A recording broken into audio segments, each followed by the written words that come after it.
Hey guys, it's Rochelle with Losing It on Keto, and in this recipe, what I have for you is a vanilla custard pudding that I'm going to make in the Vitamix. So I have not made anything in the Vitamix. So this is going to be my first attempt. So I am converting a traditional vanilla custard pudding made in the Vitamix to make it keto. And I plan to factor this into my PSMF protocol. And I characterize it as such is because this actually has more fat than it has protein. So it wouldn't typically be a PSMF food, but there are times where I'm heavy on the protein and I'm looking to get my 30 grams of fat in, and this would fill the bill. So if and I'm going to eyeball this, but right now I'm thinking if I get 4 servings out of this, then it's 5 grams of protein and 13 grams of fat, which I absolutely can fit into a 30 gram fat day. So here we go. I have all the ingredients here, and I'll step you through it.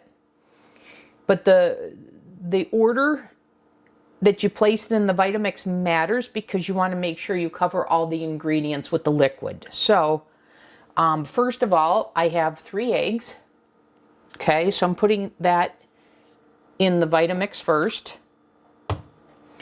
And then, as I said, this is a traditional recipe that I converted.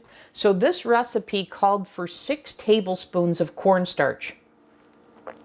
Now I have found a conversion from cornstarch and those types of starches / flours to glucomannan or xanthan gum. In this case, I'm going to use glucomannan powder. And so 6 tablespoons of cornstarch translates into 1.5 teaspoons of glucomannan powder, or 5 grams. And that's what I have here. So that's going in. Okay, and then my sugar replacement. So it's 3/4 cup of sugar, but I'm doing, of course, a keto friendly. And I'm going to use this for the first time. I've had this, I learned about this from Wes at Highfalutin Low Carb. And even though it's a Splenda brand, it's erythritol, allulose, and stevia. So I like that blend. So this is the first time I'm going to put that to use. And this replaces 1 for 1 for sugar. So I've got 3/4 cup of the Magic Baker. So I'm pouring that in. Then a healthy pinch of salt.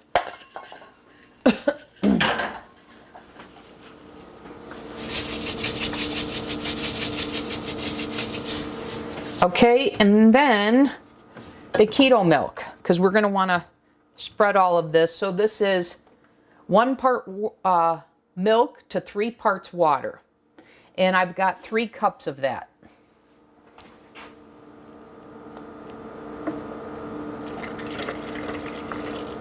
So I want to make sure everything is covered in liquid here, which is why, without spilling, why the order to the ingredients matters. Okay, so there's 3 cups, and let me clean up the mess I just made.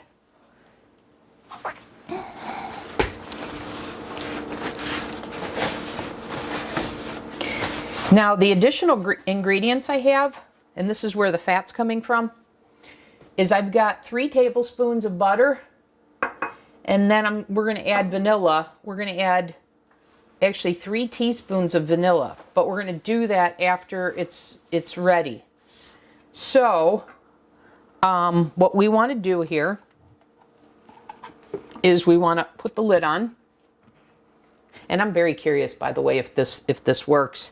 And because it's a custard, I'm wondering if I learn anything here that I can apply to my rice pudding recipe I recently posted, to get more of a custard type rice pudding to give me both those options. And this is how I stumbled upon it, actually, as part of my research for that rice pudding. And I've wanted to make a vanilla pudding for a while. So anyways, I've got all the ingredients here to start with. And now what I want to do is I want to blend this on the lowest for about 15 to 20 seconds because I want to make sure I've got none of the powder sticking on the side. And I think this is more of an issue with the traditional recipe because the traditional recipe called for 6 tablespoons of cornstarch. I've got a little bit of egg here, but that's fine. I'm sure that's going to take care of itself. Okay, so I don't need to scrape down the side or anything. So what I'm going to do is I'm going to turn this gradually.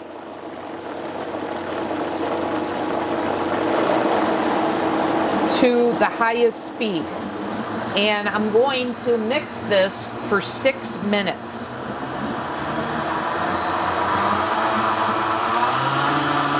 So I'm going to do that, and I'll be back in this next segment after I've mixed this on high, the highest setting, for 6 minutes.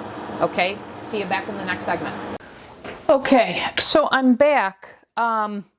They say there's 2 telltale signs that it's ready and that the mixture stops splashing and you see lots of steam coming off. So when I opened the lid, there was lots of steam, but I don't know that it had stopped splashing, but something did happen that caused me to stop it because I was going to keep letting it go, but my Vitamix stopped.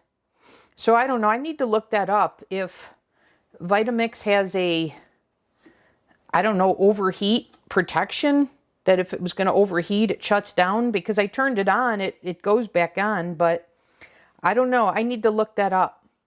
But it did have lots of steam.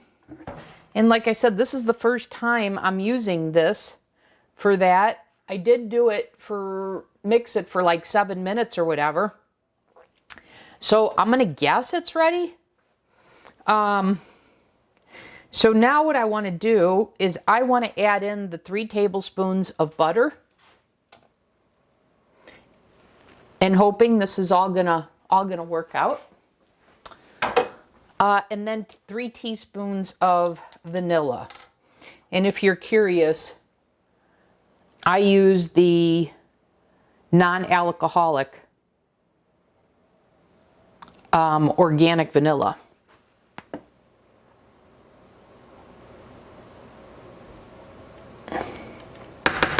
So there's 1, I guess 3 teaspoons. I should have done a tablespoon, right? Silly me. There's 2. And I guess that's the rest of my vanilla. Perfect. So I guess I got to get some more. But anyways, I'm happy I had enough for the recipe. Okay, I'm just going to mix that up on low setting.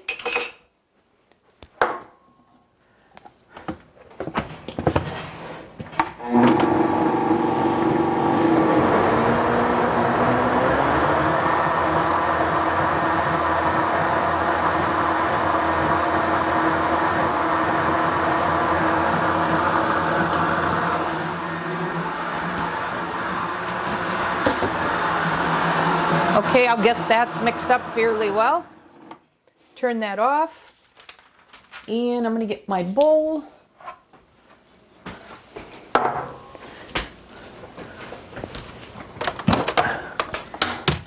And I have found you can have this warm and such, but I found, look at all that steam. I have found with these conversions and such that it's best overnight, that it comes together the best leaving it overnight. So I'm going to go ahead and pour this in.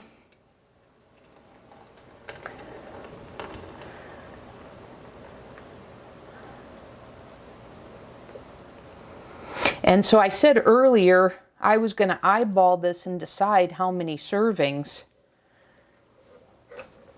Ouch, I just touched the bottom. That's hot. I always forget with this Vitamix that it heats up. because I converted over from the Ninja a while ago, but I always forget about that bottom that gets heated. But anyways, there's plenty for 4 servings here. So I don't know, maybe after this all sets and such, maybe I'll say 6 servings, and then it'll bring the fat content per serving down. But this is ready to go. You know, before I set this in the refrigerator for overnight, you see it's coating the spoon pretty well. I'm going to give this a taste.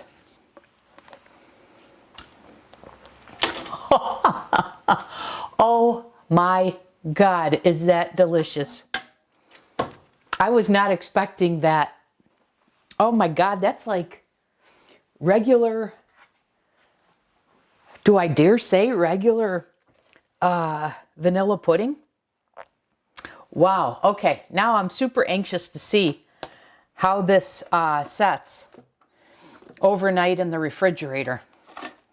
Maybe this is the key to my rice pudding, of a little butter and using the egg yolk rather than the egg yolk powder. Anyways, guys, I'll come back in the next segment after this has been in the refrigerator for about 24 hours, and we'll see what we've got. Okay? See you in the next segment. Hey guys, so I'm back in this segment. It's more than 24 hours later. So this is what we've got. It's a little more liquidy than I would like, as you can see.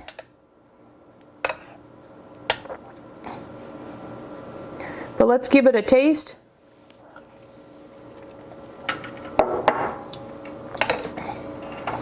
I mean, you guys, this is vanilla frickin' pudding. This is delicious. There's one thing I would say. Maybe it needs a little glucomannan powder to thicken it up a little more. And then also, it was 3/4 of a cup of sugar replacement. To me, this is a little too sweet for me. So I would go with maybe 2/3 of a cup, maybe a little less than that, rather than 3/4 of a cup. But that's great, you guys. And like I said in the previous segment, that, you know, sometimes you need to get your fats in. And I gladly get my fats in with egg and butter. So, so yes, this isn't a typical PSMF recipe, but it's delicious. It's delicious. It's keto friendly. And you can fit it into your PSMF macros. If you're high on protein and you need some fat, this does the trick. Okay? That's all I got for you in this video. I'll see you in the next one. Thanks for watching.